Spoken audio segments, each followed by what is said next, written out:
Your homepage and what's on it can keep people on your site and start them towards becoming raving fans, or it can cause them to leave. And while you want both those results, you don't want anything in between, and you don't want to risk turning away your perfect audience. Hi, I'm Liz Stapleton from ElizabethStapleton.com and host of the Blogger Breakthrough Summit.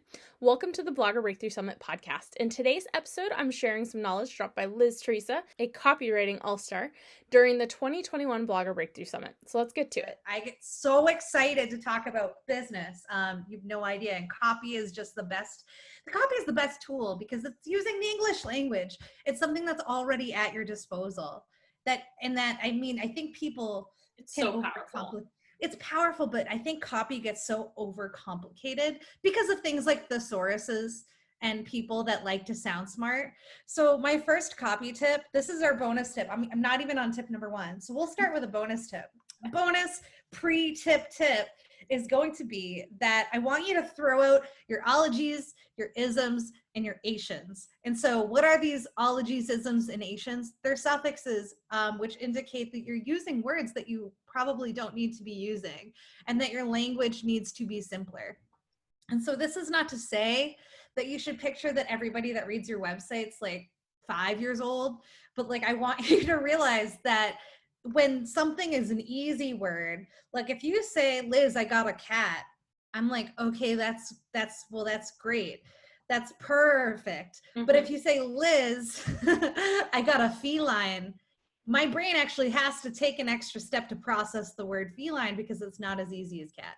So this is just an example, right? Mm-hmm. So using easy words, this is something that we should always do. That's kind of your pre-tip tip. So even in the way that you communicate with clients and customers, whatever's in your autoresponders, however you show up and talk about your business, people can smell a thesaurus a mile away. So if you're ologying and ationing and isming, you're doing it wrong. So that's number 1. That's number 0. We're pre-tipping tip. Yeah. Our number 1 is I want you guys to make miscommunication on your homepage impossible. So what this is to say is ensuring your brand message is completely visible and obvious on your homepage. And when I say brand message, a brand message statement. So it can be one sentence, it could be a series of sentences, maybe like up to 5, that describe who you are as a business, who you help, and the problem that you solve. That's the thing that keeps people from going to your website and being like, oh my gosh, what am I doing here? Like, we don't want people to have that feeling of like, I don't know how you fit into my world, because if they don't know how you fit into their world, you've already lost them. Yeah. Right. And you know, bounce rates and stuff, that's what kind of bounce rates are measuring. So if you have a very high bounce rate, and for folks that are unfamiliar with the term of bounce rate, we're going to have sessions on that.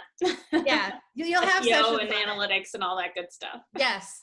Well, it represents the percentage of users that leave immediately. Okay. So to make that number not high, we want people to know how you fit into their world and how you fit into their life. So that's why I like to say, make miscommunicating your message impossible. That has to be number 1.